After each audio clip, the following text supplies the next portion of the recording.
सामाजिक क्षेत्र असो, व्यावसायिक क्षेत्र असो, राजकीय क्षेत्र असो, प्रत्येक क्षेत्रात ज्यांनी आपला ठसा उमटवला, मी नाही तर आम्ही असा ज्यांच्याकडे दृष्टिकोन आहे आणि ज्यांनी स्वतः यशस्वी झाल्यानंतर समाजातील छोट्या छोट्या घटकांना म्हणजे युवक असतील, महिला असतील त्यांना मदतीचा हात दिला, त्यांना एकत्र आणलं आणि त्यांना एकत्र आणून ज्यांनी सर्वांना घेऊन ज्या पुढे जात आहेत अशा सौ संध्याताई तेरसे यांना अष्टभुजाधारी म्हटलं जातं आणि त्यांना का अष्टभुजाधारी म्हटलं जातं याचीच ओळख आपल्याला आजच्या या पॉडकास्टमध्ये होणार आहे.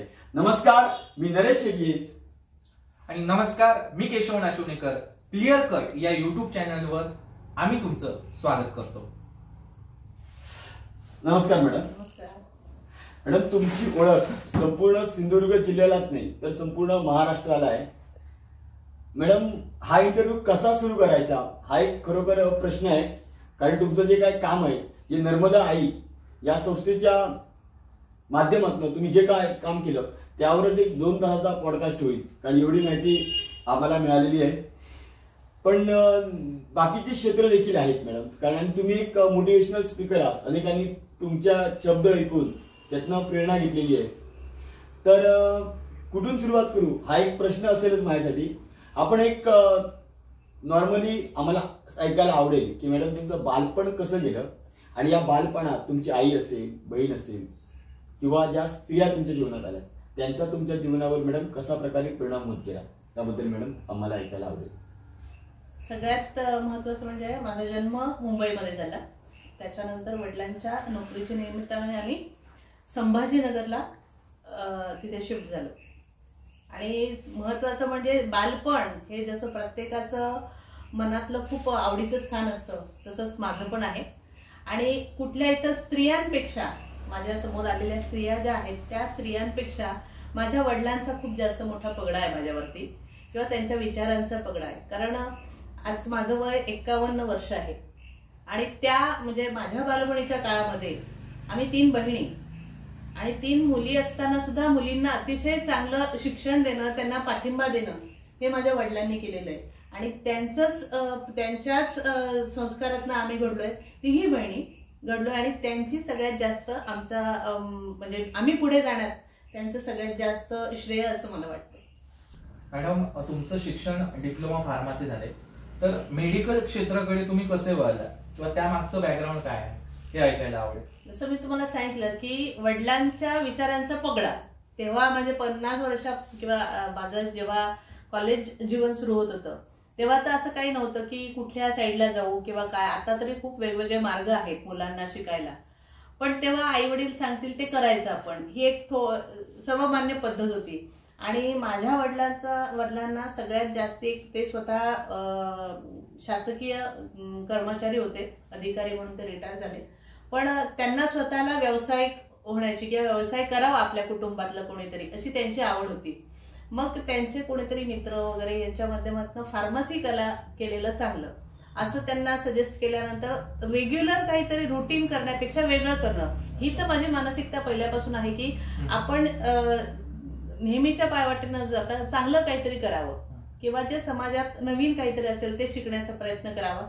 आणि बाबांचाही आमच्या तसाच सपोर्ट होता, म्हणून त्यांच्या सांगण्यानुसार फार्मसीला ऍडमिशन घेतलं. मॅडम, तुम्ही बोललात की तुमच्यावर तुमच्या वडिलांचा खूप मोठा पगडा होता, त्यांना तुम्ही आदर्श मानलं. त्याच्यानंतर मॅडम लग्न झालं. लग्न झाल्यानंतर बाईचं आयुष्य पूर्णपणे बदलून जातं असं म्हणतात. कारण एक सगळं काही 18-20 वर्षात आपण जेवढं काही सगळं ओळखी निर्माण केल्या, जी नाती जपली, त्या सगळ्या गोष्टी, बऱ्याच गोष्टी तिथल्या ओळखी, पुन्हा आपलं गावच चेंज होतं, सगळं चेंज होतं. तर मॅडम, लग्नापूर्वीच्या तुम्ही आणि लग्नानंतरच्या तुम्ही यामध्ये मॅडम तुम्हाला म्हणजे असा काय फरक वाटतो किंवा काय वाटतं की लग्नानंतरचा बदल आता किंवा लग्नापूर्वीचा बदल असं काय वाटतं?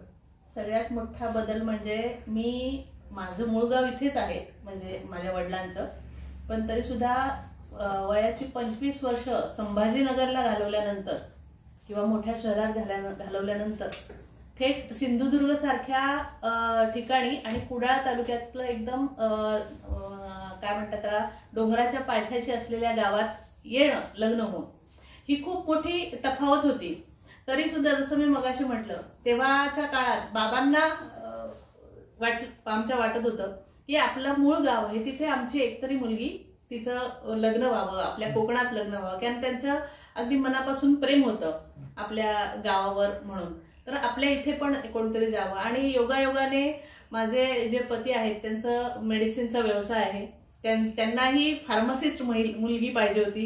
हा सगळा योगायोग जुळून आला आणि माझं लग्न इथे अगदी मोठ्या शहरात होती ते इकडे कोकणामध्ये झालं. आणि त्याच्यानंतर बदल जो झाला ना तो पॉझिटिव्हनेच झाला बदल.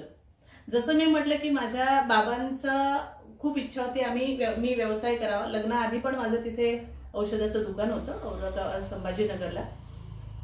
पण त्याच्यानंतर इथे आल्यानंतरही मी ठरवलेलं होतं की मला काम जर गरज असेल तर करणार, मी कुटुंबाला गरज असेल तर काम करणार, नाहीतर मी घरी कुटुंबासाठी माझा वेळ देईन. हे मी जेव्हा माझ्या मिस्टरांची माझी पहिली भेट झाली तेव्हा मी सांगितलेलं, कुटुंबाला गरज असेल तर अगदी काहीही करायला तयार आहे, पण गरज नसेल तर कुटुंब ही पहिल्यांदा प्रायोरिटी राहील किंवा ते पहिलं कर्तव्य राहील. आणि मी जेव्हा लग्न झाल्यानंतर मग काही करायचे नाही, काही दिवस मिस्टरांना मदत करणं वगैरे ह्या सगळ्या गोष्टी, पण स्वतःचं असं माझं मी काही केलं नव्हतं. काही दिवसांनी मग 2-3 वर्षांनी आम्ही इथे स्वतःचं मेडिकल स्टोअर सुरू केलं होतं. शेवटी कसं हक्काच्या घरातल्या व्यक्तीचं फार्मासिस्ट म्हणून आपल्याकडे रजिस्ट्रेशन असणं आणि त्याचा आपण उपयोग करायलाच पाहिजे असं माझ्या मिस्टरांनी ठरवलं आणि आम्ही इथे मेडिकल स्टोअर सुरू केलं. आणि आम्ही हिंदू कॉलनीत राहायला आलो आणि ते आज म्हणजे गेल्या वर्षीपर्यंत ते चालू होतं आमचं मेडिकल स्टोअर, किंवा आमचा मिस्टरांचा आणि माझ्या दीरांचा असं दोघांचाही म्हणून इथे मेडिसिन होलसेलचा व्यवसाय आहे. तो व्यवसाय पण आमचा इथेच हिंदू कॉलनीतच चालू आहे. तर हे सगळं एकत्रित आल्यानंतर आणि त्याच्यानंतर कुठेतरी मग पुढची वाटचाल सुरू झाली. मॅडम 25 वर्ष तुम्ही मेडिसिन क्षेत्रात काम केलंय. मॅडम तुम्ही जेव्हा सुरुवात केली होती मॅडम ना, सुरुवात करणं खूप कठीण असतं, म्हणजे कितीही पाठबळ दिलं तरी सुरुवात करणं ही एक अवघडच गोष्ट आहे. तर त्या काळात मॅडम म्हणजे तुमचे अनुभव काय होते, म्हणजे किंवा तो सगळा प्रवासच तुम्ही एक 2 मिनिटं 2-4 मिनिटात सांगावा, किंवा उद्योजकता म्हणून किंवा व्यवसायातला तुमचा प्रवास, त्यातील आव्हाने किंवा कसं कसं काय काय घडलं. सुरुवातीला जेव्हा मी जसं म्हटलं की लग्नापूर्वी पण माझं औषधाचं दुकान होतं संभाजीनगरला, पण तेव्हा अगदीच म्हणजे आमच्या घरात कोणीही व्यवसाय हा कोणालाच माहिती नव्हता की व्यवसायात काय करायचं नेमकं, किंवा ठीक आहे आपण व्यवसाय करू, कष्ट करायची पूर्ण तयारी होती, पण पैसा तिथे इन्व्हेस्ट करणं, त्याचे रिफंड येणं, कारण सर्वसाधारण कसं नोकरी करणाऱ्या व्यक्ती असतो त्याला दर महिन्याला मी 8 तास दिवसाला 8 तास आणि महिन्याचे इतके वेळ देतो आणि मला पगार मिळतो. व्यवसायात तसं होत नसतं. तुम्ही 8 काय 12 24 तास जरी राबलात तरी तो पैसा नक्की किती येईल हे सांगता येत नाही. आणि तेव्हा मला अजूनही आठवतं माझ्या औषधाच्या दुकानाचा पहिल्या दिवसाचा गल्ला माझा 80 रुपये होता. तरी सुद्धा मी पण कधी खचले नाही किंवा माझी फॅमिली पण कधी खचली नाही. होणार, चांगलं होणार असं करत मी तो अगदी चांगला यशस्वीपणे केला. आणि त्याच्यानंतर लग्नानंतर जेव्हा इथे आले तिथे तर काही विषय येत नाही की आपल्याला काही अडचण येईल, कारण माझे मिस्टर ते पूर्णपणे त्याच्यामध्ये पारंगत होते म्हणायला हरकत नाही व्यवसायामध्ये. त्याच्यामुळे त्यांच्या सपोर्टने लग्नानंतर कुठलीही मला व्यवसायात कधीच अडचण आलेली नाही. जसं म्हटलं मी की लग्नानंतर किंवा व्यवसाय करताना अडचण आली नाही, पण सर्वसामान्य एखाद्या कुटुंबात कसं असतं की जसं मी म्हटलं आमच्या घरात कोणीच नव्हतं, पण मी काय केलं किंवा माझ्या वडिलांनी असं सपोर्ट केला मला की मी पहिल्यांदा अगदी 18 वर्ष पूर्ण पण मला झाली नव्हती तर औषधाच्या कंपनीत मी कामाला लागले. अगदी 1200 रुपये तेव्हा स्टायपंड म्हणतात तो होता. तिथे अगदी चांगलं 2 वर्ष काम केल्यानंतर मला एक वेगळा काहीतरी विषय शिकावा असा वाटला. ते 1 वर्षाचं ट्रेनिंग वगैरे मी घेतलं. त्याच्यानंतर आपल्याला मेडिकल स्टोअर सुरू करायचं असं बाबांचं माझ्या खूप होतं, आपण करायचं. पण मी म्हटलं असं उडी नाही घ्यायची डायरेक्ट, जर आपल्याला माहिती नाही कुठल्या गोष्टीतलं. तर एका मोठ्या हॉस्पिटलमध्ये मी त्यांच्या मेडिकलमध्ये कामाला लागले, काम करायचे. आणि तेव्हा कुठेतरी म्हणजे मोठं हॉस्पिटल होतं, तेव्हा कुठेतरी पैसे बाबा भरपूर गल्ल्यात येतात असे दिसायचे. पण ते पैसे दिसल्यानंतर तिथे नाईट शिफ्ट सुरू झाली. मग माझी आई, शेवटी आपण सर्वसामान्य कुटुंबामधली आई म्हणल्यानंतर नको तुला तब्येत खराब होईल वगैरे असं, त्याच्यामुळे रात्रीची शिफ्ट असते. मग ती म्हणाली नको करू. पण तेच दुकान करत असताना एक आमच्या परिचित होते, तर त्यांना त्यांचं बंद झालेलं दुकान चालू करायचं होतं. मग त्यांच्या दुकानातली धूळ साफ करण्यापासून तर ते सगळं चकचकीत नवीन करून त्यांना सुरू करून देण्यापर्यंत मी त्यांच्याकडे जवळपास 1.5 वर्ष काम केलं. आणि ते काम करत असतानाच माझ्या दुकानाच्या म्हणजे मेडिकल स्टोअरच्या मी नीव रचली म्हणायला किंवा आपण त्याचा पाया तिथे रचला असं म्हणावं लागेल. मॅडम खूप भारी वाटते तुमच्याशी बोलताना, कारण जो तुमचा तुम्ही प्रवास सांगताय की पहिल्यांदा ज्ञान घेतलं, त्याच्यानंतर देखील लगेच सुरुवात केली नाही. आणि हेच मॅडम आम्हाला या पॉडकास्टच्या माध्यमातून सांगायचंय की सगळं काही बऱ्याच लोकांना असं वाटतं की काय त्यांचं काय, त्यांच्याकडे सगळं काही होतं. सगळं काही असताना देखील होतं ना, प्रत्येकाच्या एक वेगवेगळ्या अडचणी असतात आणि त्या अडचणीवर तुम्ही मॅडम मात करून आज सगळ्यांना सोबत घेऊन जातात. ही मुलाखत आमच्या विशेषतः कॉलेजच्या मुली बघत असतील, त्यांना मला सांगायचं की आपण कशा पद्धतीने पुढे जायचंय याचा तुम्ही या सगळ्या मुलाखतीच्या माध्यमातून तुम्ही शिका. मॅडम, ज्या पद्धतीने तुम्ही सांगितलं की तुमचं शिक्षण मेडिकल क्षेत्रात झालं, त्यानंतर तुम्ही जॉब केला, त्यानंतर मेडिकल स्टोअर तुम्हाला चालवायला भेटलं, मात्र या सगळ्या गोष्टी करत असताना तुम्ही राजकारणात कसे उतरलात किंवा राजकारणाची वाटचाल तुमची नेमकी कशी चालू झाली आणि त्यानंतर तुम्ही राजकारणामध्ये काय काय गोष्टी केल्यात ह्या गोष्टी ऐकायला मला वाटतं. सर्वसामान्य लोकांना राजकारण हे आपलं क्षेत्र नाही असं नेहमी वाटतं आणि मलाही तसंच वाटायचं. पण जेव्हा मी जसं म्हटलं की 2000 मध्ये माझं लग्न झालं आणि त्याच्यानंतर 2001 मध्ये माझ्या मुलीच्या जन्माच्या वेळेस माहेरी होते, तेव्हा म्हणजे योगायोग सांगते मी तुम्हाला की माझ्या पतीने मला फोन केला तिकडे असताना, अगं मला असं पंचायत समितीला उभं राहायला सांगतायत, तर काय करू. मी कुठल्याही क्षणाचा विचार न करता त्यांना सांगितलं नाही राजकारण बिजकारण आपल्याला काय नको, आपला व्यवसाय आहे तो ठीक आहे. पण ते झाल्यानंतर आज जेव्हा 2012 मध्ये माझ्या मिस्टरांनी मला विचारलं एक दिवशी संध्याकाळी, असं एक विषय आहे तुला सांगायचा आहे. म्हणलं काय सांगायचं आहे, तर माझ्याकडे तुझ्यासाठी इलेक्शनला उभं राहा म्हणून ऑफर आली. तेव्हा मी तितक्याच तत्परतेने सांगितलं की नाही बाबा मला इलेक्शन वगैरे काय लढायचं नाही, राजकारण हा काय आपला प्रांत नाही. पण जसं मी म्हटलं की नेहमी माझ्या वडिलांच्या सांगण्याप्रमाणे किंवा त्यांच्या विचारांचा जसा पगडा आहे म्हटल्यानंतर त्यांना मी फोन केला. हे मला मिस्टर म्हणाले की बाबांना विचार. मी फोन केला, बाबा म्हणाले कारण आपण सर्वसामान्य लोक बऱ्याच वेळा असं की राजकारण हे चुकीचे हाच आपल्या डोक्यामध्ये असतं. आणि मग बाबा म्हणाले अरे पण तू बाहेर राहून लोकांना वाईट म्हणण्यापेक्षा तू स्वतःला तुझं जर काय वाटत असेल तर तू कर. मग मिस्टर पण म्हणाले मग कर तू, आम्ही सगळेजण तुला सपोर्टमध्ये आहेत. आणि समोरून विचारणा आल्यानंतर मग मी ठरवलं ठीक आहे आपण प्रयत्न करून बघायला काही हरकत नाही. आणि मग 2012ला मी कुडाळ तेव्हा ग्रामपंचायत होती, ग्रामपंचायतचे सदस्य म्हणून या भागातनं निवडून आले. आणि त्याच्यानंतरचा प्रवास म्हणजे जेव्हा काम मी करत होते तेव्हा मी ज्यांच्या नेतृत्वात आम्ही काम करतो ते आमचे सन्माननीय म्हणजे तेव्हापासून जी सुरुवात केली ती आमचे सर्वांचे नेते सन्माननीय नारायणराव राणे साहेब. आणि राणे साहेबांचं नेहमी म्हणणं असतं की तुम्ही पुढे जात राहिलं पाहिजे. आणि असंच काम करत असताना आणि मी काम करताना दिसायची एखाद्या वेळेस तर तेव्हा मला पक्षाचं महिलांचं शहर अध्यक्ष असं पद मिळालं. आणि ते काम करत असताना जेव्हा महिलांच्या आम्ही संपर्कात जायचो, कारण असं वाटायचं तेव्हा पण की काय राजकारणाचं काम करायचं म्हणजे काय नेमकं, आता इलेक्शनला प्रचार करायचं हे माहिती होतं, राजकारणाचं काम म्हणजे काय. तर तेव्हा मला असं समजलं की काम म्हणजे काय, तर आपण आपल्याला जे वाटतं नुसतं राजकारण नाही तर आपल्याला समाजाच्या घडणीसाठीचं काही आपले करता आलं आपल्याला तर ते आपण करायचं. मग मी महिलांसोबत जेव्हा चर्चा करायची किंवा आम्ही वेगवेगळ्या योजना महिलांना सांगायचो तेव्हा असं लक्षात आलं की इथे काम करण्याची गरज आहे. जे सक्षमीकरण ही टॅगलाईन आहे, महिला सक्षमीकरण, ती कुठेतरी नुसती टॅगलाईन न राहता त्याच्यात काम केलं गेलं पाहिजे. आणि मला असं अजूनही वाटतं की ह्या क्षेत्रात खूप अजून काम करण्यासारखं आहे आणि ते आपण करावं. आणि हे एक विचार करत असताना आमच्या सोबतच्या ज्या माझ्या सहकारी होत्या किंवा इतर मार्गदर्शक जे वेळोवेळी भेटायचे त्यांच्या माध्यमातून काहीतरी विचार घेऊन, आणि त्याच्याही पेक्षा गोष्ट म्हणजे माझ्या बाबांनी पण एक संस्था, त्यांनाही सामाजिक उपक्रमाची आवड होती, मग ते संस्थेच्या माध्यमातून करावं असं त्यांना वाटायचं. मग तेव्हा त्यांचा कुठेतरी तो विचार डोक्यात घेऊन मी म्हटलं आपण एखादी संस्था तयार करू, कारण आपण समाजासाठी काहीतरी करतोच. माझ्या मिस्टरांचं पण तेच असं आहे की आपण आपल्या गावासाठी काहीतरी करावं, समाजासाठी काहीतरी करावं. मग आम्ही म्हटलं की एखादी चॅरिटी ट्रस्ट स्थापन करूया, म्हणजे जेणेकरून आपण काय उपक्रम करतो ते आपल्या संस्थेच्या माध्यमातून.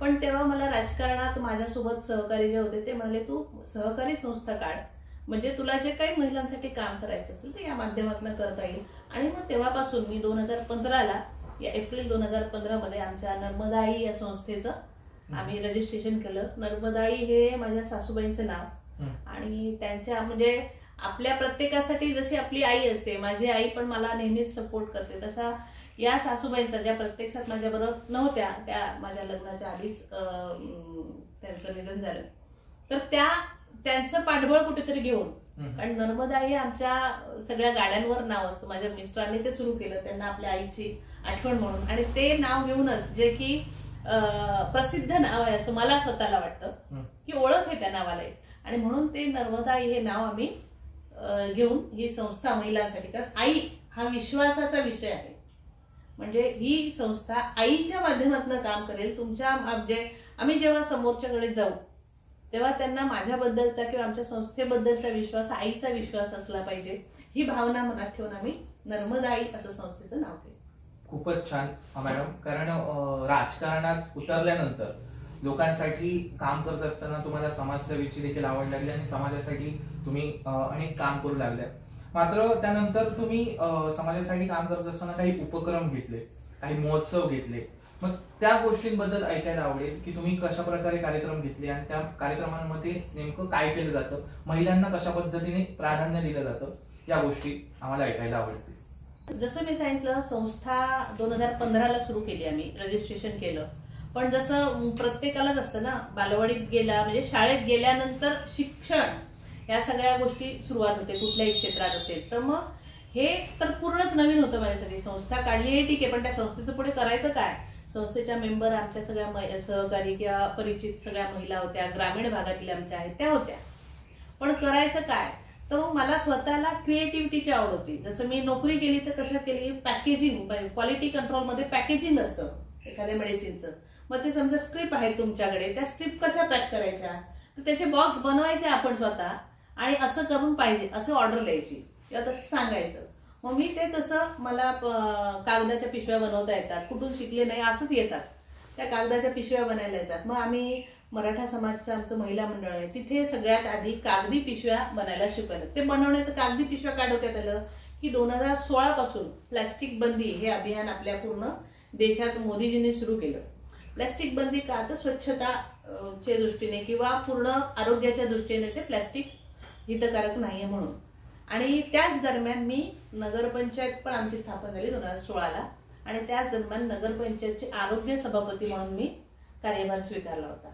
मग हे सगळं करत असताना मग त्या आरोग्याच्या दृष्टीने, म्हणजे माझं स्वतःचं असं नेहमी मत आहे की आपण आयुष्यात काय करत असताना, म्हणजे माझा बिझनेस वेगळा, राजकारण वेगळं आणि संस्था वेगळी असं न करता तिन्ही एकत्र करून एकच ध्येय आपण डोळ्यासमोर ठेवायचं. जसं मी जेव्हा राजकीय क्षेत्रात काम करते तेव्हा माझा पक्ष, आता भारतीय जनता पार्टी हा माझा पक्ष आहे, त्यांचं राष्ट्र प्रथम हे वाक्य आहे.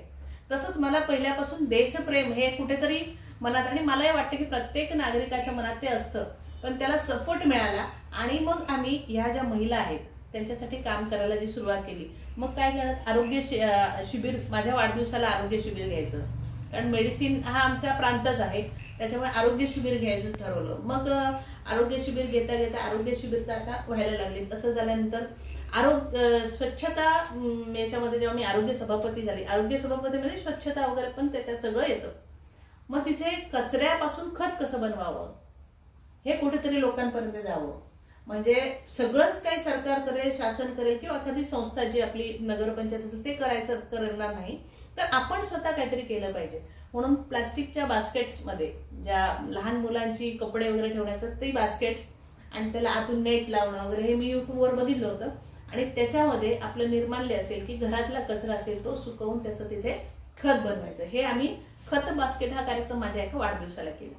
मग हे सगळं महिलांमध्ये रुजवणं हा एक हेतू होता. आणि हे होत असताना 3-4 वर्ष गेली, आणि 2019 मध्ये साधारण आपण सगळेजण कोविड सारख्या अगदी त्रासदायक सगळ्यांना जे आपलं होतं त्यात कालावधीत आम्ही सगळेजण गेलो. आणि कोविड संपता कुठेतरी असं डोक्यात आलं की ठीक आहे ना, नोकरी आहे ते वर्क फ्रॉम होम करतात किंवा बाकीचे दुकानदारांना थोडा वेळ मिळायचा, अर्धा वेळ उघडा वगैरे.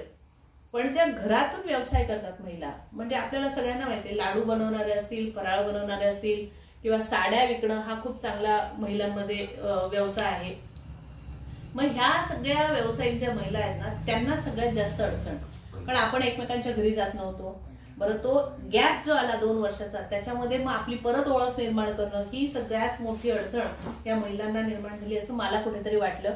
आणि मग आम्ही अचानक ठरवलं, अगदी प्री प्लॅन आमचं बऱ्याचदा काही नसतं. अचानक माझ्यासोबत संस्थेमध्ये माझी बहीण असते, जी संस्थेची सचिव आहे, तिला मी लगेच माझं हे मनातली इच्छा सांगितली की आपण असं काहीतरी करूया का, प्रदर्शन कोणासाठी. तर ह्या ज्या घरात काम करतात, बचत गट हे आमचा क्रायटेरिया नव्हता, कारण बचत गटाला शासनाच्या बऱ्याचशा योजना बचत गटासाठी असतात. पण वैयक्तिक महिलेला कॉन्सन्ट्रेट करून आम्ही त्यावेळेस असं ठरवलं की ह्या महिलांसाठी आपण कुठेतरी त्यांना प्लॅटफॉर्म द्यायचा प्रयत्न करूया. आणि तो प्रयत्न आम्ही 2021 मध्ये दिवाळीच्या आधी, कारण सगळ्यांना आपल्याला खरेदी दिवाळीत करायची असते, तर मग त्या महिलांकडनं तुम्ही खरेदी करा आणि त्यांना एक हातभार लावू, असा आम्ही आता तो उपक्रम राबवला. पहिल्यांदा आम्ही 5 दिवसांचा उपक्रम राबवला आणि अतिशय चांगलं यश आम्हाला त्याच्यात मिळालं आणि महिलांनी आमचं कौतुक केलं. आणि योगायोगाने त्या कार्यक्रमाच्या प्रमुख म्हणून आम्ही सिंधुदुर्गच्या तत्कालीन कलेक्टर मंजुलक्ष्मी मॅडमना बोलवलेलं आणि मॅडमनी आमच्या संस्थेचं असं कौतुक केलं की आम्ही जे करायला पाहिजे, म्हणजे प्रशासनाने, कारण या कोविड कालामधनं बाहेर पडताना महिलांसाठी आम्ही प्रशासन म्हणून जे करायला पाहिजे ते तुम्ही करताय. ह्या भाषेत कौतुक केल्यानंतर मला थोडंसं आणखीन आम्हाला हुरूप आला की आपण हे सातत्याने करत राहायला पाहिजे. आणि मग आम्ही तेव्हापासून याच्यामध्ये कशी वाढ करता येईल ते बघत आम्ही हे सुरू केलं. मॅडम, तुम्ही जिल्हा नियोजन समिती सदस्य, आरोग्य सभापती होता आणि आता जी इथं कुडाळमध्ये काय कोल्हापुरात पण मी म्हणू इच्छितो की एक वेगळी ओळख तुमची, की ते जे गाणं वाजतं जेव्हा ती गाडी येते कचरा गोळा करणारी, ते गाणं मॅडम तुम्ही लिहिलंय. आणि मॅडम म्हणजे एक वेगळीच उपलब्धी आहे. कोल्हापूर महानगरपालिकेने देखील ते गाणं त्यांच्यासाठी स्वीकारलं. मॅडम, त्याबद्दल जरा ऐकायला आवडेल आम्हाला. काय असतं, म्हणजे माझा स्वभाव आहे, एखादी गोष्ट हातात घेतली ती पूर्ण तास काही करून न्यायची, म्हणजे त्याला 8 तास नाही, 12 तास नाही, 24 तास त्याच्यातच डोकं असतं माझं. तर जेव्हा आरोग्य सभापती झाले तेव्हा आम्ही मग, आणि सुरुवात त्यांची आमच्या हिंदू कॉलनीतच झाली की कुठेतरी काहीतरी अडचण आली म्हणून मग हे कचरा कुंड्या काढून टाका. आणि मला अभिमान वाटतो ही गोष्ट सांगायला की कुडाळ हे आमचं पहिलं शहर असं आहे सिंधुदुर्गातलं जे कुंडीमुक्त आहे, कचरा कुंडीमुक्त शहर आहे. कुठेही तुम्हाला कचरा कुंडी दिसणार नाही. आणि मग ते कचरा कुंडी मुक्त शहर करत असताना मग त्या घंटा गाड्या आणल्या आम्ही. घंटा गाड्या आणल्या, पण ते टणटण वाजवायचं नाही नुसतं, आपण त्याला काहीतरी नवीन, म्हणजे कल्पकता डोक्यात यायला लागली. कॉलेजमध्ये असताना सगळेच जण काहीतरी चारोळ्या बिरोळ्या करतात, मलाही सवय होती, मी पण कधीतरी केलेल्या होत्या. असंच रस्त्याने जाताना कॉर्नरला आमच्या हिंदू कॉलनीतले चांगले हे आहेत, सुप्रसिद्ध गायक आहेत, संजय आठले म्हणून, कोपऱ्यावरती भेटले, रस्त्यात गाडी थांबवली, त्यांना काका मला एक गाणं लिहून पाहिजे. खूप मोठे नाही आहेत ते, पण आम्ही सवय काका म्हणायची. ते गुरुजी आहेत, म्हणजे भिक्षुकीचं काम करतात आणि हायकोर्टमध्ये ते आता रिटायर झाले, कोर्टामध्ये, सिंधुदुर्ग जिल्हा कोर्टामध्ये. तर कधी पाहिजे तुम्हाला, तुला, असं मला म्हणाले. नाही, 2 दिवसात पाहिजे. अगं काय गाणं लिहायचं का, मस्कर ह्या भाषेत असं कसं सांगतेस तू. नाही काही करा आणि मला बघा. तर ठीक आहे. नंतर परत घरी आले आणि त्यांना फोन केला, अगं हो लगेच होत नाही असं. ठीक आहे. मग मी अजूनही आठवतं मला, आमच्या घरातल्या टीव्हीच्या समोरच्या सोफ्यावर बसले, वही घेतली, काही ना काही लिहित होते मी. ते लिहित काय होते ते मलाही कळेना, पण ते असंच लिहिलं, जे गाणं इकडे कचरा तिकडे कचरा, विसरू न जाऊ बात हो, हे गाणं तिथल्या एका बैठकीत मी लिहिलं आणि तसंच्या तसं काकांना त्या लगेच व्हॉट्सअप केलं. शेवटी काय आहे, नवीन म्हणजे गाणं नाही, एखादी 4 ओळी लिहिण्यापर्यंत आपली मजल होती, किंवा एखादी दुसरी कविता पण मी केली होती, पण त्याला मध्येच भरपूर गॅप होता. पण ते लिहिलं आणि दुसऱ्या म्हणजे ते वाचल्या काकांचं, अगं हे काय कोणी लिहून दिलं, तुम्ही सांगा बरोबर काय आहे ते, मग बघू. तेव्हा तू माझ्याकडे ये. मग त्यांच्याकडे येईल, त्याच्यात थोड्याशा काहीतरी यमक वगैरे काय जुळवायचं असतं, जे काय म्हणतात त्याला, साहित्यातलं, ती काय आपल्याला जाण नाही, पण ते त्यांच्याकडे जाऊन जुळवलं. मग आपल्याच इथल्या कुडाळमधल्याच मुली किंवा आपले वालावलकर आहेत, वालावलचे, त्यांच्याकडनं संगीत दिलं त्यांना आठले काकांनी त्याला व्यवस्थित नियोजन त्याचं केलं आणि त्यांच्या घरात बसून एका छोट्या रूम मध्ये त्यांच्या बेडरूम मध्ये बसून हे आम्ही गाणं तयार केलं आणि योगायोगाने तेव्हा आमच्या घंटागाड्या आल्या त्याच दिवशी ते गाणं तयार होतं. सध्याचे पालकमंत्री सन्मान्य नेते श्री राणे तेव्हा आमदार होते, त्यांच्या हातातनं आम्ही ते गाणं नगरपंचायतला तेव्हाच्या सुपूर्द केलं. म्हणजे ह्याला जो काही खर्च पण आलेला असेल तो काय तो आमच्या खिशातनं केला किंवा काय खर्च पण जास्त नाही आला, काय गायकांना मानधन नाही, कोणाला काय नाही असं केलं. म्हणजे काय जेव्हा आपल्या मनात काहीतरी चांगलं असतं ते पटकन होतं. आणि जसं तुम्ही म्हणाला तर कोल्हापुरात पण वाजतं, तर मला इथेच जेव्हा वेंगुर्ल्याला ते गाणं लावायचं होतं बहुतेक त्यांना, तर मला आमच्या तत्कालीन सीओनी विचारलं, मॅडम हे गाणं म्हणजे बिंदास द्या तुम्ही, चांगली गोष्ट आहे ते करा. पण तरी सुद्धा नंतर मला जेव्हा 2 वर्षांनी संजय आठले जे म्हणते मी आमच्या या सगळ्या याच्यामध्ये त्यांचा जो मोठा वाटा आहे म्हणतात त्याला या सगळ्या उपक्रमामध्ये गाण्याचा, तर त्यांनी म्हणलं अगं संध्या तुझं गाणं कोल्हापूरला पण वाजतंय आपलं गाणं, अरे त्याचं काहीतरी काय पेटंट वगैरे घ्यायला पाहिजे. म्हणलं नको, स्वच्छतेसाठी एवढं जरी झालं आणि माझं नाव नाही कळलं कोणाला तरी चालेल, पण स्वच्छतेसाठीचा हा उपक्रम आणि जिल्ह्यात पहिलाच आहे हा उपक्रम, हा झाला. आणि ते मला कुठेतरी जे समाधान मिळतं आपल्या मनाला समाधान मिळतं ते त्याच्यातनं मिळालंय. आणि आजही आणि सगळ्यात अगदी त्यातल्या त्यात एक चांगली गोष्ट म्हणजे आमच्याकडे एक हिंदू कॉलनीमध्ये शिशुवाटिका चालते विद्याभारती संचलित, त्या मुलांनी दुसऱ्या वर्षी त्या गाण्यावरती नाच केला आपल्या कार्यक्रमात. म्हणजे कुठूनही स्वच्छतेचा संदेश दूरपर्यंत पोहोचवावा, हा जे मोदींचं सन्मान्य देशाचे पंतप्रधान आहेत त्यांचं ध्येय आपण कुठेतरी खालपर्यंत पोहोचावं आणि प्रत्येकाने त्याच्यात सहभाग घ्यावा असं वाटलं, म्हणून मी माझा त्याच्यामध्ये जो हेतू होता तो साध्य झालेला मला दिसतोय आणि ते समाधान मनापासून आहे. मॅडम तुम्ही सांगितलं की एक नॉर्मल मुलगी म्हणून तेव्हा तुमचा बालपणीचा आणि तो प्रवास होता, नंतर लग्नावेळेला पण तुम्ही मिस्टरांना बोललात की माझी प्रायोरिटी माझं घर राहील, म्हणजे बेसिकली आपले छंद जोपासणं.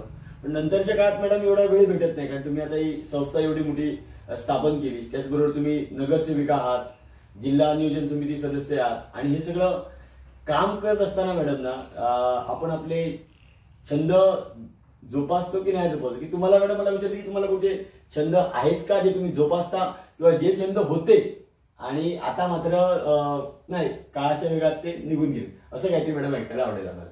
खरं म्हणजे काय म्हणतात ना, प्रत्येकाने आपल्या छंदाचं जर आपण कामात रूपांतर केलं तर आपल्याला सगळ्यात जास्त त्याच्यामध्ये यश येतं. माणसं जोडणं हा एक छंद म्हणाल नाही पण ती आवड आहे, किंवा बाकी असं वाचन म्हणाल तर ठीक आहे, प्रत्येकाच्या छंदाच्या क्रायटेरियात असतं की वाचन करणं मला आवडतं पण ते तेवढ्यापुरतं वाचन. पण ह्या सगळ्या कामातनं जे आनंद मिळवणं हा सगळ्यात मोठा जो माझा छंद म्हणावा लागेल किंवा माझी आवड पहिल्यापासूनची, की स्वतः आनंद मिळवायचा आणि तो इतरांना देणं आणि समोरच्या चेहऱ्यावरचा जो आनंद बघून समाधान मिळतं त्याच्यापेक्षा दुसरं कुठलंच मोठं नाही असं मला वाटतं. आणि हाच छंद म्हणावा लागेल, छंद सुटणं वगैरे असं काही नाही, त्या छंदातूनच आजपर्यंतच हे करिअर म्हणजे म्हणताय ते करिअर केलं आणि त्या लोकांसाठी काहीतरी करावं ही जी मानसिकता असते त्या मानसिकतेच्या माध्यमातून जे आजपर्यंतचा प्रवास झाला तो करते. आणि या सगळ्याचं श्रेय माझ्या संपूर्ण कुटुंबाला, माझ्या आजूबाजूचे असतात म्हणजे मित्रमंडळ असतील, कुटुंबातले असतील, घरातले असतील, आई वडील असतील, बहिणी, सगळ्यांकडनं याला सपोर्ट असतो. आणि काय असतं एखादं काम केल्यानंतर जेव्हा कौतुकाची थाप पडते ना तेव्हा आणखीन हुरूप येतो. म्हणून हे सगळं करत असताना प्रत्येक पायरीवर मला कौतुक लोकांकडनं मिळालं आणि आजही मला वाटतं की अरे एवढंसं केलं तर काय तुम्हाला वाटतं, जसं तुम्ही म्हणलं एवढं मोठं काम उभं केलं, मला असं अजून काहीच वाटत नाही की एवढं मोठं पण काही केलंय. ठीक आहे, माझ्या स्वतःच्या समाधानासाठी म्हणून लोकांच्या प्रति आपण काहीतरी माझ्या बुद्धीनुसार लोकांना जास्तीत जास्त माझ्या बुद्धीचा वापर करून देता यावा यासाठी मी हे सगळं करते आणि देवाच्या कृपेने आयुष्यभर हे करत राहावं आणि लोकांना माझ्या बुद्धीचा किंवा माझ्या कामाचा लाभ व्हावा एवढंच मला नेहमी वाटत राहणार आहे. मॅडम खूप छान पॉडकास्ट आपला चाललाय आणि बरं तुम्ही समाजासाठी जे कामं केलेत ती लोकांकडून देखील आम्ही ऐकलेत. मात्र या सगळ्या गोष्टी करत असताना तुम्ही राजकीय क्षेत्रात देखील काम केलं, वैद्यकीय क्षेत्रात देखील काम केलं, समाजासाठी देखील तुम्ही अनेक उपक्रम राबवले. मात्र मागे वळून बघताना असे काही क्षण तुम्हाला आठवतात का की ते क्षण आठवल्यानंतर एक आनंद वाटतो किंवा चेहऱ्यावर स्माईल येते, असे काही आनंदी क्षण आम्हाला ऐकायला आवडते. नक्कीच आनंद म्हणण्यापेक्षा जी मगासपासून तुम्हाला म्हटलं की समाधान. कारण जेव्हा आम्ही पहिल्यांदा जेव्हा आमचं प्रदर्शनाचं आयोजन केलं आणि त्याला आम्ही नाव दिलं आहे खरेदी महोत्सव. खरेदी महोत्सव म्हणजे त्या महिलांना काहीतरी आपण चांगलं करतोय, कुठल्या तरी उत्सवात सहभागी झालोय हे वाटावं. तर एक सगळ्यात माझ्या कायम मी माझ्या प्रत्येक कार्यक्रमाच्या वेळेस हे सांगत असते. आमच्या हिंदू कॉलनीमध्येच एक खानावळ आहे, चांगली प्रसिद्ध खानावळ आहे. तर त्यांची मुलगी लग्न होऊन गेलेली आणि 1-2 वर्ष झालेली आणि ती माझ्याकडे आली. तिने आमच्या जाहिरात वाचली असेल. तर काकू मला पण ती लोणचं पापड वगैरे अशी बनवायची, लोणची बनवायची स्पेसिफिकली, खूप चांगली बनवायची. तर काकू मला तुमच्याकडे स्टॉल लावायचे पण माझ्याकडे पैसे नाही, फक्त 500 रुपये आमची तेव्हाची फी होती 3-5 दिवसाची माझ्यामध्ये. तर मी म्हणलं ठीक आहे तू लाव, मी बघते काय ते. कारण शेवटी आमच्या संस्थेचा एकमेव सगळ्यात महत्वाचा उद्देश म्हणजे कुठल्याही महिलेला व्यवसाय करत असेल तर तिला आत्मविश्वास देणं आणि ते स्वतःच्या तिच्या कामातनं निर्माण करणं. मी तुम्हाला कितीही सांगितलं चला काही होत नाही तुम्ही करत नाही, तर प्रत्यक्ष तिला प्रॅक्टिकल तिथे दाखवून तिला तिच्यात आत्मविश्वास निर्माण करणं हे आमच्या संस्थेचं पहिल्यापासूनचं ध्येय आहे. तर ती तिथे आली, तिला स्टॉल वगैरे लावला आणि तिने मला तिसऱ्या दिवशी, 5 दिवसाचा आमचा कार्यक्रम होता, तिसऱ्या दिवशी मला काकू हे तुमचे 500 रुपये हे आणून दिले. म्हणजे तिला एकतर तिचा व्यवसाय झाला आणि सगळेजण इतके देत आहेत किंवा त्यांनी पैसे देऊन आणले तर मग आपण का नाही पैसे द्यायचे हे पण असेल. आणि तिला स्वतःला कॉन्फिडन्स आला की नाही माझा इथे व्यवसाय झालेला आहे म्हणून. आणि हे जे अजूनही माझ्या ते लक्षात आहे की परफेक्टली अगदी फ्रेम माझ्या डोळ्यासमोर येते ती माझ्याशी काय बोलली. त्याच्यानंतर आम्ही नेहमी संस्थेत असं करतो की पहिला दिवस झाला उपक्रमाचा की दुसऱ्या दिवशी प्रत्येक महिलेला आम्ही स्टेजवर यायला सांगतो. तू तिथे बोलायचं, तुझ्या स्वतःच्या बद्दल सांगायचं, तुझ्या उद्योगाची तू जाहिरात करायची आणि तुला इथे येऊन काय वाटलं ते सांगायचं. तर पहिल्या वेळेस जवळजवळ सगळ्या, एकतर पहिल्यांदा महिला घाबरतात यायला आणि आल्या की भीती वाटायची, मॅडम कसं बोलू काय बोलू. जवळजवळ 4 ते 5 महिला अक्षरशः ढळाढळा रडल्या तिथे आणि पूर्ण रडून शांत करायला सांगितलं की आम्हाला उभं राहायचं डेअरिंग नर्मदाईने दिलं. त्याच्यामुळे ते जे आमच्या मनात साठलेलं आहे किंवा ते मनात संचित म्हणतो आपण, ते खूप चांगलं आमच्या संस्थेच्या माध्यमातून आम्हाला आशीर्वाद लोकांचे मिळाले असं वाटतं. आपण कोणाला ते उभं करू शकतो. जसं तुम्ही मगाशी म्हणालात की मॅडम तुमच्या पॉडकास्टमुळे 4 जणांनी प्रेरणा जरी घेतली तरी आपल्याला खूप चांगलं वाटेल समाजात. तर मला हेच वाटतं की मी जे केलं आमच्या संस्थेच्या माध्यमातून आम्ही जे केलं त्याच्यामुळे कुठेतरी उभं राहायला महिला शिकल्या आणि त्यांना आवडतं येते. आणि हे असं करत असतानाच जसं मी मगाशी पण तुम्हाला म्हणलं की आम्ही घरातनं पूर्णपणे आपल्याला सपोर्ट असल्याशिवाय कुठलीच महिला कुठलाही व्यवसाय असो नोकरी असो काहीही करू शकत नाही किंवा उमऱ्याच्या बाहेर पाय पण ती टाकू शकत नाही आत्मविश्वासाने जर तुम्हाला कुटुंबाचा सपोर्ट नसेल तर. आणि हे मला केव्हा म्हणजे माझ्या घरच्यांचा म्हणजे आई बाबा असतील, बहीण माझी सोबत माझ्या काम करते किंवा माझ्या मिस्टरांचा तर कायमच सपोर्ट असतो. आर्थिक कधी अडचण आली तर आम्ही त्यांच्याचकडे संस्था म्हणून त्यांना नेहमी हक्काचे आमचे स्पॉन्सरर असं ते आहे. पण हे करत असताना जेव्हा आम्ही अचानक गेल्या वर्षी मालवणी महोत्सव हा एक कार्यक्रम घेतला. नाव नंतर ठरलं पण त्याच्या आधी असं ठरलं की असं असं काहीतरी करायचं. असं काहीतरी म्हणजे काय तर आपल्या सिंधुदुर्गातल्या मातीमधून निर्माण होणारे जे काही व्यवसाय आहेत त्या व्यवसायांना तिथे आपण प्रेझेंट करायचं. हे असं करत असताना काय झालं तर ते नुसतं व्यवसाय नाही, माती जेव्हा आपण म्हणतो ती आपण मातृभूमी म्हणतो, तिला आई म्हणतो. भारत हा असा एकमेव जगात देश आहे की त्याला आईचा दर्जा दिला जातो आणि आमची संस्था पण आईच आहे. तर हे सगळं करत असताना आम्ही तिथे माती पूजन किंवा ज्या मातीमधनं आपण सगळं धान्य उगवतो त्या धान्याचं पूजन किंवा फळफळावर निर्माण होते त्या सगळ्यांचं पूजन आणि त्या ज्या जुनी अवजारं जे आता मला पण बऱ्याच जण वस्तूंची नावं माहिती नसतील ती अवजारं सगळी आम्ही तिथे प्रदर्शनात मांडली आणि एक वेगळा माहोल तिथे क्रिएट झाला.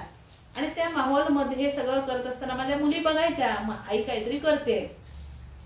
मग त्यांना मी कुठेतरी बाबा आता मोबाईल फ्रेंडली खूपच असतात मुलं आताची, तर मग मला हे करून दे ते करून दे असं मी तिला सांगायची. मग त्याच्यात ती इन्व्हॉल्व झाली. माझी पुतण्या दोन्ही आहेत त्या किंवा माझा पुतण्या आहे किंवा आता नवीन सुनबाई आहे माझी किंवा माझ्या दोन्ही मुली, त्यांनी तिथे आम्ही इथे स्टॉल लावू का असं विचारलं मला. त्यांनी विचारल्यानंतरच मला असं वाटलं की त्यांनाही जर समजलं ना की इथे आपण लावून बघूया, आणि त्यांनी काय स्टॉल लावला तर आपल्या कोकणातील जी फळांची सरबत असतात त्याला मॉडिफाईड करून किंवा नवीन त्याला टच देऊन आधुनिकतेचा असं करून त्यांनी तिथे ती सरबत मॉकटेल्स किंवा काय त्यांना म्हणतात ती सरबत विकायला तिथे ठेवली.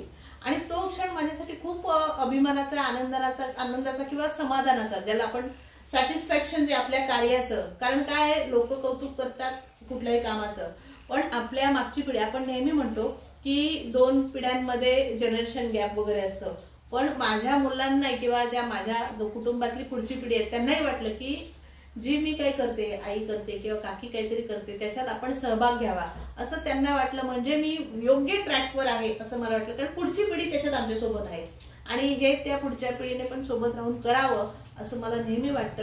आणि तो आमचा हा वसा आम्ही पुढच्या पिढीकडे नक्की देण्याचा प्रयत्न करणार आहे. कधी अर्धा तास निघून गेला हे समजलंच नाही. म्हणजे ही जी मुलाखत जी खूप फास्टली पुढे जाते, आपल्याकडे खूप कमी वेळ राहिलाय, तर शेवटचे 3 प्रश्न मॅडम मी विचारले 2-2 मिनिटं. तर 3 प्रश्नाची उत्तरं हवेत. माझे जे सहकारी ते मला सांगतायत की 3 प्रश्न होतील का, तर मॅडम 1 मिनिटात पण तुला 1 तासाचं पण सांगू शकतात. तर मॅडमला मी एक प्रश्न विचारू शकतो की मॅडम एक 1-1.5 मिनिटात उत्तर द्या की बऱ्याच वेळा मॅडम हे खरं आहे की किती म्हटलं आपण की समाज खूप सुधारलाय, पण महिला म्हणून काम करत असताना कुठेतरी असं मनात खंत वाटते की म्हणजे काहीतरी अडचणी येतात किंवा अडथळे येतात. तर मी महिला आहे म्हणून अडथळे आले असं तुम्हाला वाटतं की नाही? असं काही नाहीच आहे असं वाटतं तुम्हाला? नाही, असं काहीच नाही. म्हणजे जेव्हा म्हणजे माझ्या जन्मापासून ते आजपर्यंत मला हे असं कधीच वाटलं नाही की मी एक स्त्री आहे किंवा मुलगी आहे, महिला आहे म्हणून मला कुठल्याच बाबतीत अडचण नाही आली. आणि याचं श्रेय मी माझ्या आई वडिलांच्या संस्कारांना किंवा त्यांनी जे माझं पालन पोषण केलं ह्याला देईल. कारण आम्हाला कधीच वाटलं नाही. म्हणजे मला शिडीवर लहानपणी म्हणजे शाळेत असताना शिडीवर चढता यायचं, फ्यूज लावता यायचा, म्हणजे असं कुठलं काम आमचं अडलं नाही. किंवा बाजार करता यायचं, हे सगळं काम ड्रायव्हिंग करता येतं अगदी लग्नाच्या अगदी 18व्या वर्षापासून मला येतं. त्याच्यामुळे आपण कुठेतरी कमी आहोत हे मला कधी वाटलं नाही आणि याच्या पुढेही ते वाटणार नाही. कारण लग्नाच्या आधी जसं मला माझ्या वडिलांनी आणि आईने किंवा भावंडांनी पूर्णपणे सपोर्ट केला, तसाच त्याच्यानंतर मला माझ्या पूर्णपणे मिस्टरांनी तर आहेच पण सासरच्या सगळ्या लोकांनी पुढे जायसाठी नेहमी सपोर्ट केला. त्याच्यामुळे महिला असणं आणि त्याच्यात आपल्याला शेवटी त्याच्यात महत्वाची सगळ्यात एकच गोष्ट असते, तुमच्यामध्ये काहीतरी करण्याची जिद्द लागते आणि आत्मविश्वास लागतो. ते असेल तर समाजात तुम्हाला कोणीच महिला आहे म्हणून मागे ठेवत नाही असं मला वाटतं. हाच मॅडम आदर्श तुम्ही सगळ्यांसमोर घालून दिला आणि त्यामुळेच कसं होतंय की तुमचं तर व्यक्तिमत्वच असं आहे. मी तुम्हाला मगाशीच विचारलं की मॅडम एक प्रश्न तुम्हाला मला विचारायचा आहे की जीवनात कधी निराश वगैरे झालात का? तुम्ही बोलात विचारून नाही असं काय आठवत नाही. कारण मॅडम तुमचं व्यक्तिमत्व आणि आज तुम्ही तुमच्यासोबत जोडलेल्या हजारो महिलांना आणि छोटे छोटे बचत गट असतील, छोटे छोटे संस्था असतील आणि महिलाच काय म्हणतोय युवकांना देखील सोबत घेऊन तुम्ही त्यांना मॅडम तुमच्यासारखं म्हणजे ते तुम्हाला बघून मी मगाशी बोललो की मी नाही तर आम्ही, तुमचा जो दृष्टिकोन आहे आणि बाकीचे तुमच्यातलं थोडं थोडं घेत आहेत आणि ज्यांची जी प्रगती होते मॅडम ती खरंच म्हणजे प्रचंड अशी आम्हाला आनंददायी आहे आणि आम्हाला पण खूप भारी वाटलंय की आम्ही तुम्हाला भेटलो. तर मॅडम खरंच खूप थँक्यू. एक माझे सहकारी केशव नाचवणेकर यांना एखादा प्रश्न जर घ्यायचा असतील तर ते घेतील. मॅडम, नर्मदा आई ही जी तुमची संस्था आहे आणि इथे आम्ही टॅगलाईन बघतोय की आम्ही आत्मनिर्भर. मग आम्ही आत्मनिर्भर म्हणजे नेमकं काय आणि महिला सक्षमीकरण म्हणजे नेमकं काय? मग महिलांनी पुढे जाण्यासाठी नेमक्या कोणत्या गोष्टी केल्या पाहिजेत किंवा महिलांनी कोणत्या गोष्टींकडे लक्ष दिलं पाहिजे, एकंदरीत काय वाटतं? पहिल्यांदा सांगते, इथे तुम्हाला दिसतंय आम्ही आत्मनिर्भर आणि त्याच्यावरती दिसतंय परवडी स्वावलंबनाची आनंदाच्या क्षणाची.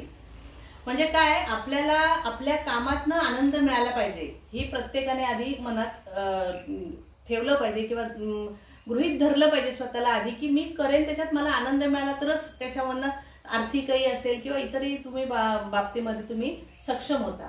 आणि महिला सक्षमीकरण म्हणजे काय, तर मी आज जे काही करते ते मी लोकांना आधी सांगितलं पाहिजे. म्हणजे समजा एखादा मी साडी विकायचा बिझनेस करते तर लोकांना माहित असेल तरच ते होणार ना. आणि मग ह्या महिलांनी काय करायचं आणि तेव्हा मला असं वाटलं की प्रत्येकाने म्हणावं आता हे आम्ही जवळजवळ 2021 मध्ये मी आत्मनिर्भर असं या प्रदर्शनाचं आमच्या याच्या पूर्वी नाव होतं. तर मी आत्मनिर्भर का, तर आत्मनिर्भर भारत हे जे तेव्हापासूनचं अभियान देशाचे पंतप्रधान नरेंद्र मोदींनी सुरू केले, ती आम्ही एक थोडासा त्याला दुवा पकडून आम्ही म्हटलं की प्रत्येक महिलेने असं म्हटलं पाहिजे की मी आत्मनिर्भर आहे. आणि माझ्याकडे ज्या महिला माझ्या सोबत काम करतात त्या सगळ्या जणी जेव्हा आमच्या स्टॉलवर उभ्या असतात तर त्यांच्या इथे लावलेला असतो बिल्ला की मी आत्मनिर्भर, आणि ती कुठेतरी अभिमानाची बाब असते.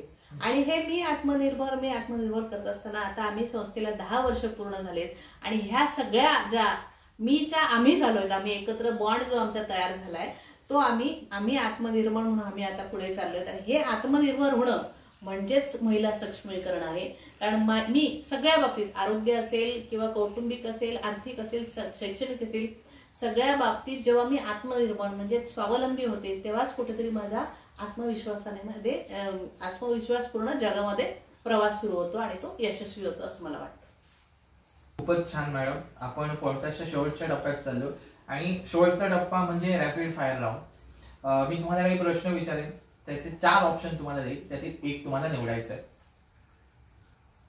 तुमचं सर्वात आवडतं काम कोणतं? समाजकार्य, राजकारण, मेडिकल सेवा, कुटुंबासोबत वेळ घालवणं. कुटुंबासोबत वेळ घालवत समाजकारण करणं. वा, खूपच छान. तुमचा पुढचा प्रश्न, सकाळची सुरुवात तुम्ही कशाने करता? चहा, प्रार्थना, वाचन, कामाच्या प्लॅनिंगने? कामाच्या प्लॅनिंगने. आराम मिळवण्यासाठी काय करता? संगीत ऐकते, पुस्तक वाचते, प्रवास, शॉपिंग. आराम मिळवण्यासाठी शॉपिंग नाही, पण शॉपिंग ही आवड आहे. आराम मिळणार नाही, शॉपिंग म्हणून आराम मिळणार नाही, पण शॉपिंग ही नक्कीच आवड आहे. आणि बऱ्याचशा महिलांची रिलॅक्स होण्यासाठी नक्की जायला आवडेल. ओके. तुमच्या आयुष्यातील टर्निंग पॉइंट? राजकारणात पाऊल टाकणं, मेडिकल क्षेत्रात काम, पहिलं मोठं यश, संघर्षाचा काळ. संघर्ष तर माझ्या आयुष्यात नाहीये, पण मी म्हणेन की नसणार आहे. माझं लग्न हेच माझ्या आयुष्यासाठी टर्निंग पॉइंट आहे असं मला वाटतं. ओके. जर तुम्हाला टाइम मशीन मिळालं तर तुम्ही कोणत्या काळात जाल? छत्रपती शिवाजी महाराजांच्या काळात, स्वातंत्र्य लढा, तुमचं लहानपण की भविष्य काळात जायला तुम्हाला आवडेल? माझं लहानपण कधीही मला आवडेल, कारण शिवाजी महाराजांचं वाचून आपण मोठे झालोय, पण तेव्हाची काय परिस्थिती ती आपल्याला सगळ्यांना माहिती. पण माझं लहानपण मला पुन्हा एकदा जगायला नक्कीच आवडेल.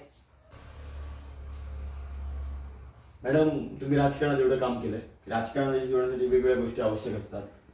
तर जो माणूस नॉर्मल चांगला माणूस आहे त्याला सर्वात महत्वाची गोष्ट कुठली आहे की जी राजकारणात यशस्वी होण्यासाठी अत्यंत आवश्यक आहे, तर ती कुठली, किंवा राजकारणी माणसाकडे ती गोष्ट असली पाहिजे. तर याबद्दल मॅडम तुम्हाला 4 पर्याय देतो की प्रामाणिकपणा त्याच्यात असला पाहिजे, जनसंपर्क असला पाहिजे, दूरदृष्टी की धाडस. 4 पैकी 1. सगळ्यात महत्वाचं म्हणजे प्रामाणिकपणा आणि आत्मविश्वास हे महत्वाचे गोष्टी आहेत, आणि त्या तुम्ही कुठल्या अँगलने ते बघता हे जास्त महत्वाचं आहे. कारण आपल्याशी स्वतःशी प्रामाणिक राहून आणि समाजाशी प्रामाणिक राहून तुम्ही केलं तर तुम्ही राजकारणात नक्कीच पुढे जाल असं माझा स्वतःचा विश्वास आणि अनुभव आहे. मॅडम, तुम्ही आमच्या जनरेशन मधले आहात, त्यामुळे नक्कीच एक ऑप्शन तुम्ही निवडाल अशी मला अपेक्षा आहे, किंवा वेळेमुळे तुम्ही निवडणार पण नाही. सोशल मीडिया जो आहे, तर सोशल मीडिया सगळेजण वापरतात, तर यातील तुम्हाला कुठचा प्लॅटफॉर्म जास्त आवडतो? Facebook, Instagram, YouTube, Twitter? YouTube, Twitter वगैरे तर मी अजून त्याच्यात पूर्व नाही आहे तुमच्या नवीन याच्यासारखी, पण फेसबुकवर मी माझं सगळं काही जे काय असेल काम असेल ते नक्की शेअर करते. कारण त्याच्या मागे भावना एवढीच असते की मी जे छोटंसं काम करते त्याच्यातनं जर प्रेरणा घेऊन आणि कोणी केलं, आणि ज्या माझ्या ह्या महिला उद्योजकांना मी सोबत घेऊन चालते, तर त्यांचा कुठेतरी फायदा हवा याच्यामुळे, म्हणून मी फेसबुकचा मॅक्झिमम वापर माझ्या पूर्ण कामा, राजकीय असेल, पर्सनल असेल, सगळ्या कामासाठी फेसबुकचा वापर करते. जर सुट्टी मिळालीच तुम्हाला, अचानक सुट्टी मिळाली, 1 महिनाभर सुट्टी, तर कुठे जायला आवडेल? सिमला, गोवा, युरोप की तुमच्या मूळ गावात? कुठं जायला आवडेल पेक्षा कोण सोबत असलेला आवडेल हा प्रश्न तुम्हाला जास्त. मला असं वाटतं की माझी फॅमिली जास्तीत जास्त माझ्या सोबत असावी, पूर्ण म्हणजे अगदीच मला एक तर म्हणजे मित्रमैत्रिणी असतील की नाही, पण माझी फॅमिली म्हणजे मुलं किंवा आमचं जे पूर्ण कुटुंब, जसं आम्ही गणपतीला जेव्हा आम्ही 8 दिवस घरी जातो, तो माहोल आम्हाला वर्षभर पुरतो आनंदासाठी, समाधानासाठी. तसं मला ह्या पूर्ण कुटुंबासोबत कुठेही राहायला सुट्टी मिळाली अगदी तरी मला हे आवडेल नक्कीच जायला सगळ्यांसोबत. मॅडम पुढचा प्रश्न आहे आणि मी आग्रह एक ऑप्शन निवडावाच लागेल तुम्हाला. तो म्हणजे असं आहे की आम्ही नॉर्मल 4 सवयी काढल्या आहेत आणि त्यांना विचारतो की एक सवय जी तुम्हाला बदलायची आहे, आता बदलावीच लागेल असं आम्ही म्हटलं, तर 4 पैकी तुमच्या हितासाठी, फॅमिलीच्या पण हितासाठी, सगळ्यांसाठीच तुम्ही कुठली सवय बदला. एक म्हणजे जास्त काम करता तुम्ही अवरत, आता पण उशिरा तुम्ही तर मुलाखत देताय, उशिरापर्यंत जास्त काम करणं हा एक भाग. दुसरा भाग उशिरापर्यंत आपण जागतो बऱ्याच वेळा. तिसरं असतं हट्टीपणा असतो प्रत्येकात मॅडम, आणि भावनिक होणं. यापैकी तुम्ही मॅडम काय निवडाल? भावनिक होणं जरा कमी करायला पाहिजे समाजात जेव्हा आपण वावरतो तेव्हा. पण काय असतं, हा स्वभाव असतो, तो स्वभाव बदलायला खूप अडचणी येतात. पण माझ्या दृष्टीने मला वाटतं की नाही, कोणाशीही मी जेव्हा समाजाशी पण जोडली जाते किंवा समाजातल्या व्यक्तींशी जोडली जाते तेव्हा ते भावनाने जोडलेले असतात, ते बंध अगदी मजबूत असतात असं माझी स्वतःची धारणा आहे. आणि म्हणून ते जरी कुठेतरी कधीतरी असं वाईट वाटतं समोरच्याने काही आपल्याला रिप्लाय देताना चुकलं तर, पण तरी सुद्धा मला बदलायची जरी असेल तर ते चांगल्या अँगलनी बदलावी असं मला वाटतं. पण भावनिक असणं हे चांगलंच आहे असं मला वाटतं. एखादी गोष्ट जी अजून करायची आहे तुम्हाला असं वाटतं, तर संधी मिळाली तर हे माझं म्हणजे करणारच मी, ती कुठचे मोठं हॉस्पिटल उभं करणं, महिला सक्षमीकरणाला ही संस्था आहे अशी एक देशाच्या किंवा जागतिक पातळीची संस्था स्वतःच्या नेतृत्वात उभं करणं, राजकीय ठिकाणी एक मोठं पद मिळवणं किंवा स्वतःचं आत्मचरित्र लिहिणं. आत्मचरित्र लिहिणं मी अजिबात मोठी नाही मी, पण जसं तुम्ही म्हणालात ही संस्था आहे, त्याच्यासारखी संस्था नाही, पण ह्या संस्थेचं जे ध्येय आहे की महिलांनी सगळ्या ज्या सिंधुदुर्गातल्या असतील की म्हणजे आता मी सिंधुदुर्गात म्हणून, पण त्या सगळ्या महिलांना एकत्र करून त्यांना कायमस्वरूपी एक प्लॅटफॉर्म देणं हे माझं ध्येय आहे. आणि ते निश्चितच मी करणार. म्हणजे जसे की मोठी मार्केट्स असतात तसं मार्केट ह्या फक्त महिलांसाठी असावं. मग ती शेतकरी असेल महिला तिच्यासाठी पण असावं, किंवा ती घरगुती उद्योग करणारी तिच्यासाठी असावं, किंवा आणि काय महिला करत असेल त्यांच्यासाठी असावं. पण ते एक मार्केट करायचं माझं स्वप्न आहे आणि ते चित्र माझ्या डोळ्यासमोर आहे. पण त्याला कधी गती येते हे माहित नाही, पण ते नक्की मला करायचं हे माझ्या ध्येय नक्की संस्थेच्या माध्यमातून. एखादी नवीन जागतिक स्तरावर निर्माण होणारी संस्था तयार करण्यापेक्षा ही तुमची ही संस्था जी आहे ती जागतिक स्तरावरच तुम्ही मॅडम पोहोचवणार. कारण तुमचं जे व्यक्तिमत्व खूप मस्त. आजचा प्रवास, आज आमचा नवरात्रोत्सवातला आपण देवीचं गुणगान गातो, आणि तशीच एक अष्टभुजा नारी ज्यांनी प्रत्येक क्षेत्रात आपला नावलौकिक मिळवला, समाजसेवक, राजकारणात असेल, स्वतःचा व्यवसाय असेल, स्वतःचं कुटुंब असेल, आणि ज्यांनी स्वतःला असा आदर्शामध्ये घेऊन गेल्या की ज्यांच्या जीवनात नेहमी सकारात्मकता राहिली आणि त्यांच्यामुळे इतरांच्या जीवनात देखील उजेड मिळाल्या, अशा सौ संध्याताई तेरसे मॅडम खूप छान वाटलं. मॅडम फक्त एक शेवटचा प्रश्न म्हणण्यापेक्षा शेवटचं एक आवाहन, आपण देवीचा उत्सव, आदिशक्तीचा उत्सव साजरा करतोय, तुम्ही महिलांना काय आवाहन करू इच्छिता? खरं म्हणजे मी खूप मोठी नाही आहे असं मला वाटतं स्वतःला, कारण आपण एक छोटं समाजासाठी काम करत असतो. पण जसं तुम्ही म्हटलं की अष्टभुजा, कारण प्रत्येक स्त्री ही अष्टभुजा असतेच, पण तिला स्वतःची ओळख नसते. आणि आपण जे म्हणतो हा नारी शक्तीचा उत्सव आहे, तर प्रत्येक नारीने स्वतःतली शक्ती जागवली पाहिजे, जोपासली पाहिजे, आणि तिची ओळख तिने स्वतः करून घेतली पाहिजे. आमच्या समाजातल्या किंवा माझ्या आजूबाजूच्या ज्या कोणी महिला असतील त्यांना कधीही आयुष्यामध्ये माझा सपोर्ट कुठल्याही बाबतीत लागला तरी मी नक्की करेन. पण तुम्ही स्वतःला ओळखायला शिका. तुम्ही जर स्वतःला ओळखलं तर जग तुम्हाला नक्कीच ओळखेल आणि तुमची प्रगती कोणीही थांबवू शकणार नाही असं मला वाटतं. धन्यवाद. तर आज आपण ज्यांनी समाज क्षेत्र असेल, राजकीय क्षेत्र असेल, वैद्यकीय क्षेत्र असेल, अशा वेगवेगळ्या क्षेत्रामध्ये आपला ठसा उमटवला अशा संध्या प्रसाद तेरसे यांची आज मुलाखत घेतली. महिलांनी कशा पद्धतीने पुढे गेलं पाहिजे, समाजात कोणकोणत्या गोष्टींमध्ये इन्व्हॉल्व्ह झालं पाहिजे, आणि एकंदरीत आपला प्रवास, अशा बऱ्याच गोष्टी आज आपण आजच्या पॉडकास्टमध्ये बघितल्या. या चॅनलवर तुम्ही नवीन असाल तर चॅनलला सबस्क्राईब करा, या व्हिडिओला लाईक करा, आणि उद्या पुन्हा एकदा एका नवीन महिलेची कहाणी घेऊन आपण पुन्हा एकदा भेटणार आहोत. तोपर्यंत धन्यवाद.